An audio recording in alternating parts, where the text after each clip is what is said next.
Okay, so I have many people asking me, what is the best industry, Edouard? What is the best company? I'm afraid I take the wrong decision and then I'm gonna lose so many years in my life. So relax first. You don't have a perfect company, and whatever you do, you're gonna learn a lot, or you're gonna enjoy, or you're gonna realize that this is not for you, and you're gonna change.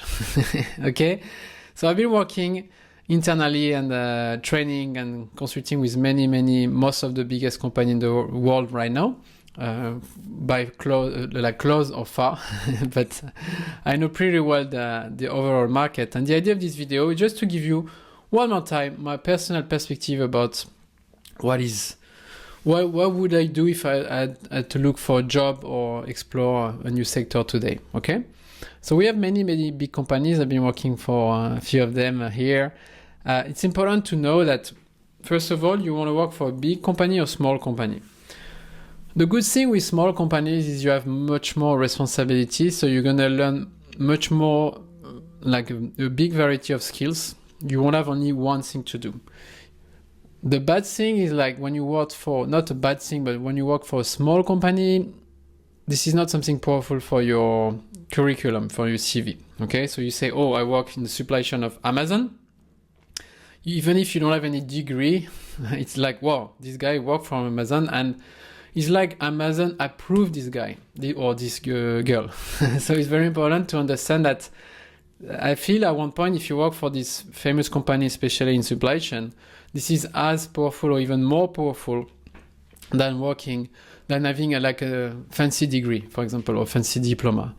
So think about this. The power of the brand is very important today, as you know, but working for a very large company sometimes can be very specific and boring, because you only do one little piece and your impact on the company can be very small. Okay, I was very lucky. I worked for Decathlon, the sporting goods company, with more than 20 billion revenue, and I was lucky in a way. I follow my guts, and I'm going to give you more about it later, but I had a lot of responsibility and visibility in a big company, and this company is very famous in Europe and in most of the world, except in the US, which was challenging to open. But it's good to mix for me small and large companies, and at one point you will enjoy it.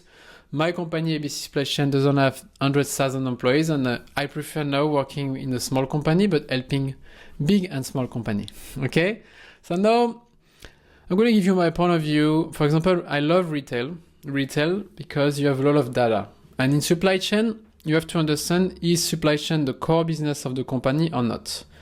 In retail and distribution and FMCG, supply chain is really one of the core pillars. So if you work for this company, you're going to be someone very important. So you will have resources, attention, and good salaries. If you work, for example, in other company, like I work in cosmetics, or where marketing is much more important, you won't have maybe the same attention, and they may see supply chain as a problem but not as an opportunity. At Amazon is a supply chain company, okay, and that's why you will probably also meet more people with more talent, smart people in this topic, and you will also probably learn more about these companies than working for a company with maybe a very high profits and not a lot of investment in supply chain. So retail, I like it, even if this is very competitive and many companies are struggling today because of Amazon. But you have a lot of very good example. I recommend to work with the new ones with more modern tools than the old ones. FMCG, fast-moving consumer goods. Also very interesting because you have a lot of data. You are, for example, Procter & Gamble, you are selling to Walmart, and there is quite a lot of pressure, but you also meet very smart people in this industry, and it's very international companies with good resources, good salaries. But sometimes your impact is quite small because you have many people and you have a lot of procedures in these companies. But yeah, this is a very interesting international profile. I like. Manufacturing can be also very interesting.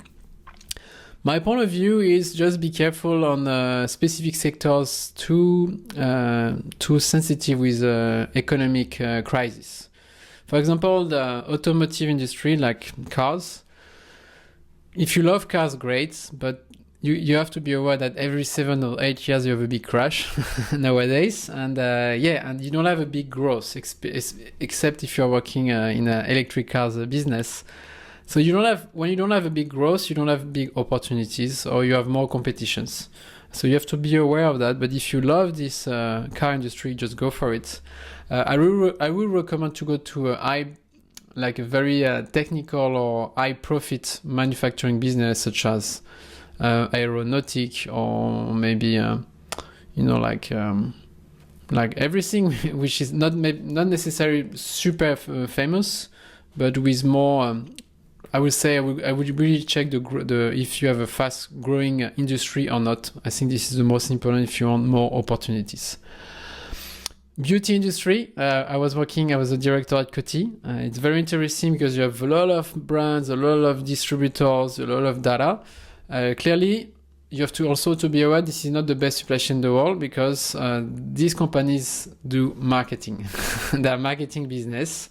Yes, they're interesting business, but for me, they're not the best because they have quite comfortable margin. They don't have so much pressure because you have 7 major leaders having monopoly.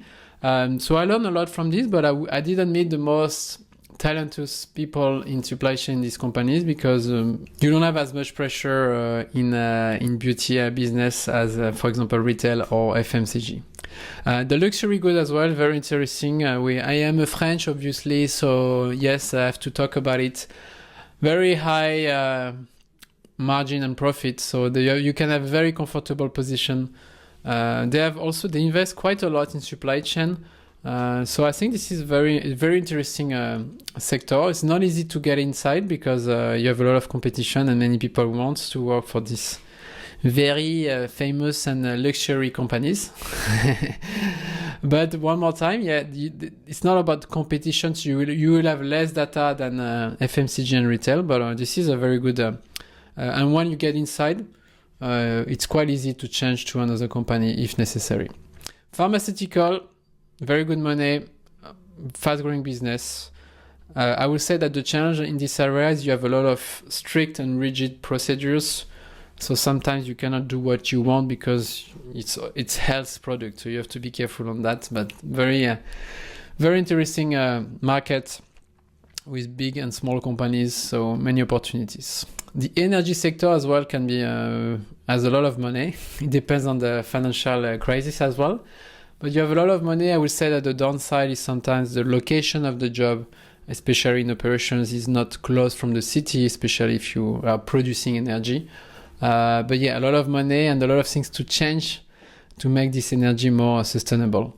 Mining as well. We need a lot of mining companies to transform and reinvent our models.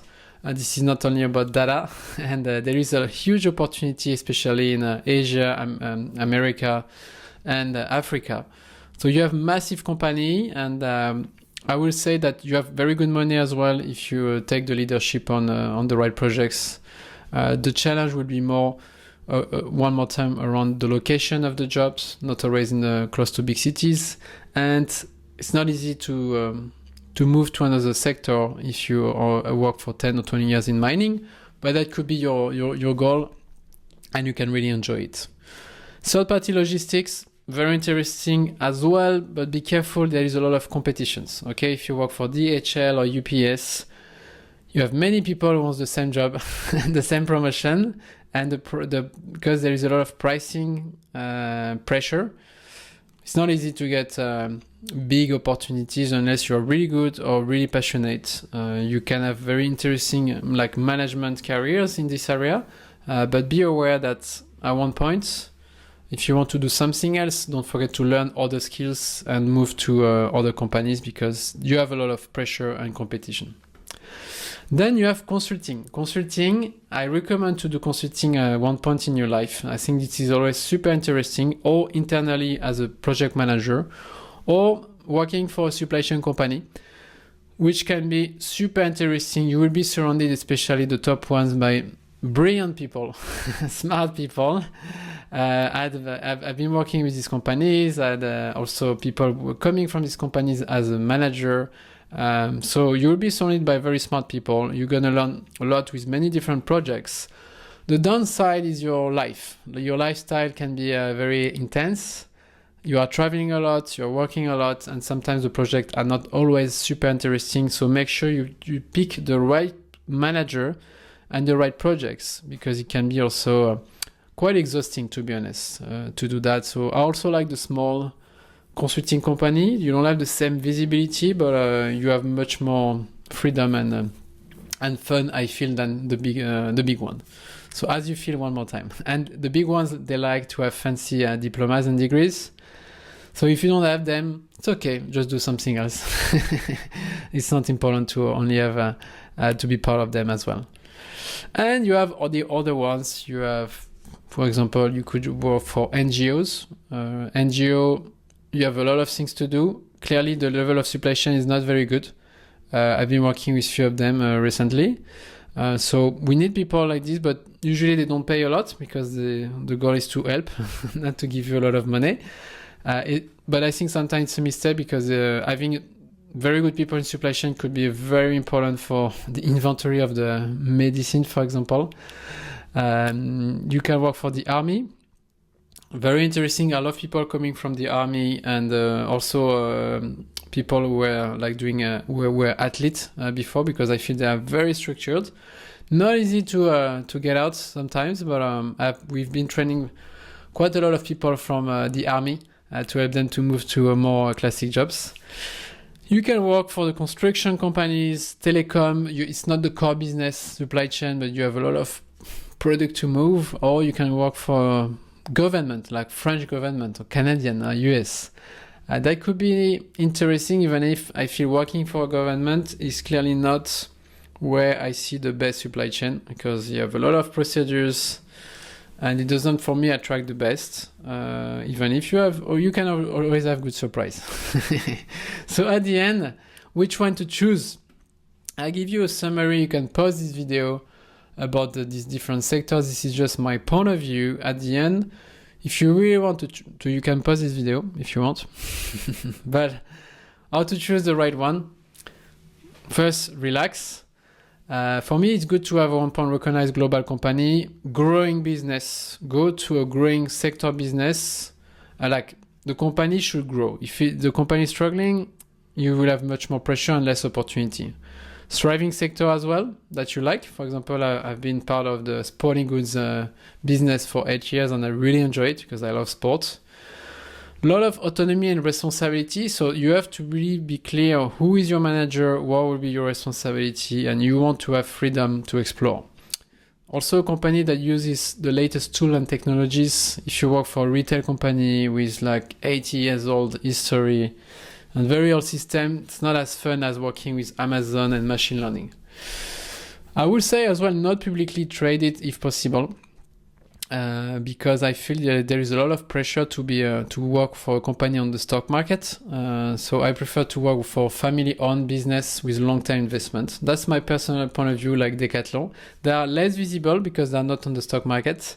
But I feel like you have only few companies who keep investing long-term. But I feel there is a lot of pressure for most of the companies.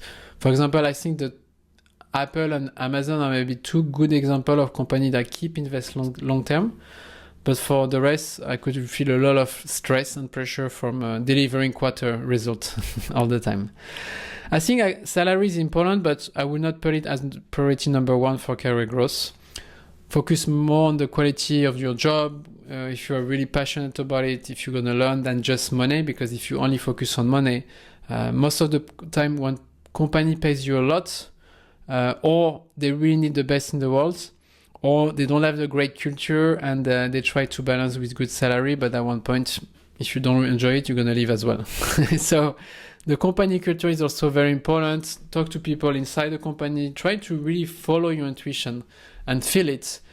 And yeah, you can also, for example, check this website called Glassdoor, where you can have a lot of reviews and point of view about this company, but make your own judgments and don't overthink. Keep exploring. I've been exploring a lot of products and sectors, and at the end everything is perfect. So you're gonna learn, don't don't freeze. For me, the most important is to stay in movement and to explore. And at the end, it's more the quality of the relationship you have with your team than the company itself. And if you really connect with your manager and with your team, I think that's a great starting point. All right, I hope you enjoyed this video. And if you want to really boost your career in supply chain, I do have a new free masterclass, and I'm going to share with you the best strategies, insights, and examples to become a supply chain expert and a leader. So you can check below this video. You have all the details, and just for your information, we also offer a free masterclass on the most strategic topics in supply chain and operations, talking about inventory management, how to reduce stockouts and overstock, how to generate more accurate forecasts with forecasting and the expert from Amazon, what are the best KPIs and dashboards to track your performance, how to automate everything on Excel, how to implement an efficient and collaborative S&OP process. So if you are curious, you can check below this video. And if you don't know what are the most important skills for you, you can already do a free skills assessment with us. You have a link below, and we're going to tell you what is your score, what are your best skills, and the one you should improve to become an expert and leader. So thank you for watching. Let us know if you have any questions and comments. Subscribe, and I see you very soon.